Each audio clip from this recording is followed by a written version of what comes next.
Hi guys, veg pulao வந்து நம்ம செய்ய போகிறோம் டேஸ்ட்டு அட்டகாசமாக. அதுக்கு வந்து நம்ம வந்து பட்டர் வந்து போட்டுக்கலாம். இப்போ வந்து பட்டர் வந்து எடுத்துருக்கேன். நல்லா வந்து பெரிய சைஸில் வந்து பட்டர் வந்து எடுத்துருக்கேன். இங்கே பாருங்கள், நல்லா வந்து மெல்ட் ஆகிட்டு இருக்குது. பட்டர் நல்லா மெல்ட் ஆகட்டும். இப்போ நம்ம அது கூட கொஞ்சம் ஆயில் வந்து சேர்த்துக்கலாம். ஆயில் வந்து சேர்த்துட்டு நம்ம அது கூட மசாலா என்னென்ன சேர்த்துக்கலாம்னு பார்க்கலாம் வாங்க. நம்ம ரொம்ப சிம்பிளாக தான், அதிகமாக வந்து வெஜிடபிள்ஸ் காயெல்லாம் நம்ம வந்து போட போகிறது கிடையாது. வெறும் ரைஸ் மட்டும்தான், அதை நம்ம பிரியாணி ரைஸ் வச்சு நம்ம பண்ண போகிறோம். அது கூட வந்து உருளைக்கிழங்கு மசாலா. இப்போ நம்ம ஆயில் வந்து ஊற்றிக்கலாம். ஒரு 2 ஸ்பூன் ஆயில் போதும். பட்டர் எதுக்காக போடுறோம்னா ரைஸ் வந்து சூப்பராக வரும். அதுக்காக தான் வந்து நம்ம பட்டரை வந்து போடுறோம். இப்போ வந்து ட்ரை இன்க்ரீடியன்ட்லாம் சேர்த்துக்கலாம். இதில் வந்துட்டு ஜாதி பத்திரி வந்து கொஞ்சம் வச்சுருக்கேன். அதுக்கப்புறம் வந்து பார்த்திங்கன்னா கல்பாசி வந்து இது வந்து பவுடராக இருக்குது. கொஞ்சம் பட்டை, மராட்டி மொக்கு, லவங்கம், ஏலக்காய், அன்னாச்சி பூ, இது எல்லாத்தையும் நம்ம இதில் அப்படியே சேர்த்துக்கலாம். சேர்த்துட்டு அது கூட நம்ம வந்து பிரியாணி இலை வந்து சேர்த்துக்கலாம். பேலீஃப் நான் வந்து 2 போட்டுக்கிறேன்.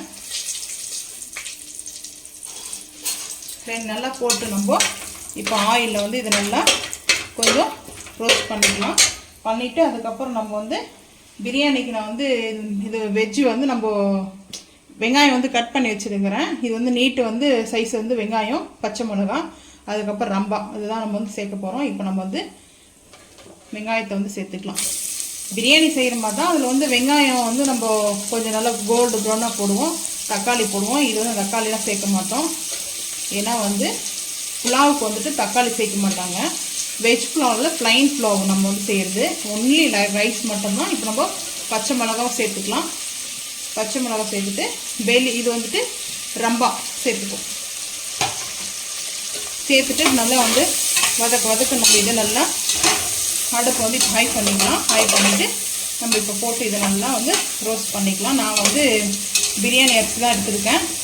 பாஸ்மதி ரைஸ் எடுத்துருக்கேன். அதில் செய்யலாம் சூப்பராக இருக்கும். இப்போ நம்ம வாஷ் பண்ணி வச்சுருக்கிற கருவேப்பிலை ஒரு 2 புடி அளவுக்கு போட்டுக்கிறோம். 2 கொத்து புடி இல்லை, 2 கொத்து வந்து நம்ம சேர்த்துக்கிறோம். இந்த டைமில் நம்ம உப்பு வந்து சேர்த்துக்கலாம். உப்பு வந்து ரொம்ப அதிகமாக போட வேணாம், கொஞ்சமாக போட்டுக்கலாம். தேவையானது அப்புறம் பார்த்துட்டு கூட நம்ம மிக்ஸ் பண்ணிக்கலாம். இப்போ நல்லா வெங்காயம் வந்து வதங்கிடுச்சு. ரொம்ப வந்து ப்ரௌனெல்லாம் வதங்க தேவையில்லை. இது போல் வதங்கும் போது நம்ம வீட்லேயே அரைச்சது வந்து இஞ்சி பூண்டு பேஸ்ட்டு வந்து நான் 1 ஸ்பூன் வந்து சேர்த்துக்கிறேன். ஃபுல்லாக பெரிய ஸ்பூன். அது எதுக்காகனா நம்மளுக்கு வந்து காரம் வந்து இப்போ நம்ம வந்து சுகர் வந்து ஒரு 1/2 டீஸ்பூன் வந்து சின்ன டீஸ்பூனில் சர்க்கரை வந்து சேர்த்துக்கிறேன். ஏன்னா டேஸ்ட் வந்து அப்போ தான் வந்து அல்டிமேட்டாக இருக்கும். நம்மளுக்கு ரெஸ்டாரண்ட்டில் சாப்பிட்ற மாதிரி ஃபீல் ஆகும். இப்போ நல்லா இஞ்சி பூண்டு வந்து பச்சை வாசனை போகிற அளவுக்கு வதக்காச்சு. இப்போ இந்த டைமில் நம்ம அரிசி பாசுமதி ரைஸ் வந்து ஊற வச்சுருக்கிறோம்.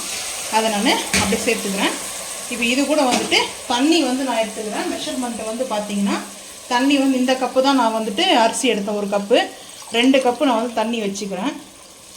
இதில் வந்து நம்ம உருளைக்கிழங்கு போட்டுக்கலாம், கேரட்டு போடலாம், பீன்ஸு, பட்டாணி எல்லாமே போடலாம். அது நம்மளோட விருப்பம் தான்.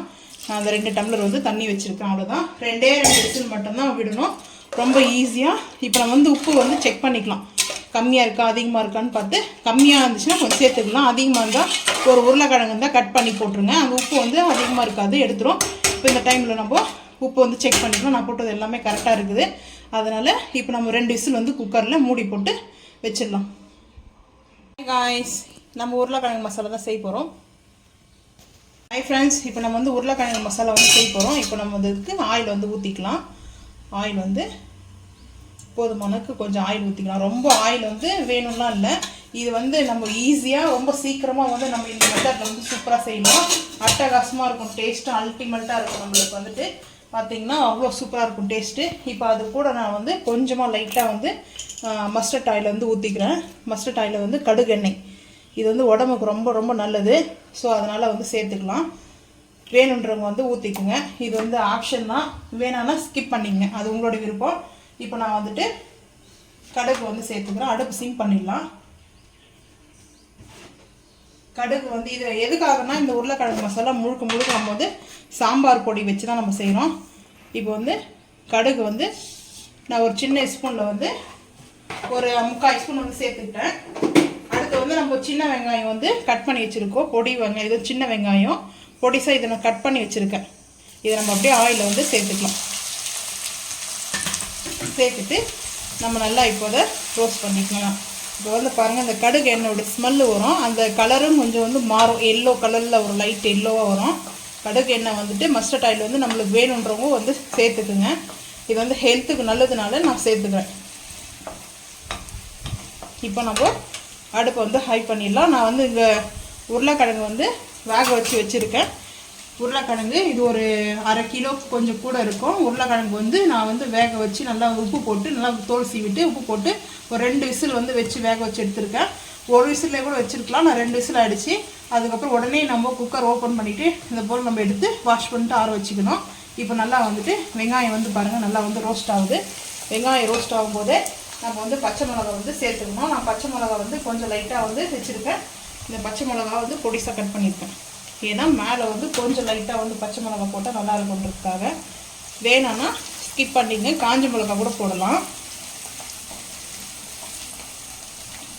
இப்போ நல்லா வந்துட்டு ஆயில் இவ்வளோ கூட இருக்கேன்னு சொல்லாதீங்க. ஏன்னா நம்ம மெயினாக வந்துட்டு எதனால இருந்து இந்த மசாலா வந்து செய்கிறோம்னு பார்த்தீங்கன்னா, நம்ம வந்து வீட்டிலே வந்து சாம்பார் பொடி அரைச்சி சேல்ஸ் பண்ணிட்டு இருக்கோம். நாங்கள் அந்த சாம்பார் பொடி வந்து வாங்குறவங்க வந்து கேட்டாங்க எப்படி யூஸ் பண்ணுறதுன்ட்டு, அவங்களுக்காக தான் இந்த வீடியோ வந்துட்டு. எதற்காகனா, இப்போ நம்ம வந்து சாம்பார் பொடி மட்டும்தான் வச்சு வேறு எந்த மசாலா, மிளகாத்தூளோ வேறு எந்த ஒரு சிக்கன் மசாலா, மட்டன் மசாலா எந்த ஒரு இது நம்ம சேர்க்க போகிறதில்ல. இது மட்டும் நல்லா வந்து ரோஸ்ட் ஆனதுக்கப்புறம் நம்ம வந்து அந்த மசாலா மட்டும் தான் சேர்க்க போகிறோம். அவ்வளோ அட்டகாசமாக அடிப்பொடியாக இருக்கும். நீங்கள் வந்து கடுகு எண்ணெய் சேர்க்காம கூட வந்து செஞ்சு பார்த்துட்டு சொல்லுங்கள். இந்த கடுகு எண்ணெய் நாங்கள் செஞ்சதுனால நீங்கள் வந்து வீடியோவில் வந்து கேட்காதீங்க, ஏன்னா கடுகு எண்ணெய் ஊற்றணுமான்னு சொல்லிவிட்டு. நான் வந்துட்டு மஸ்டர்ட் ஆயில் வந்து கொஞ்சம் ஹெல்த்துக்காக எடுத்துருக்கேன். வேறு எதுவும் இல்லை. பச்சை மிளகா வந்து நீங்கள் வேணால் ஸ்கிப் பண்ணிவிட்டு காஞ்ச மிளகா வந்து போட்டுக்கலாம்.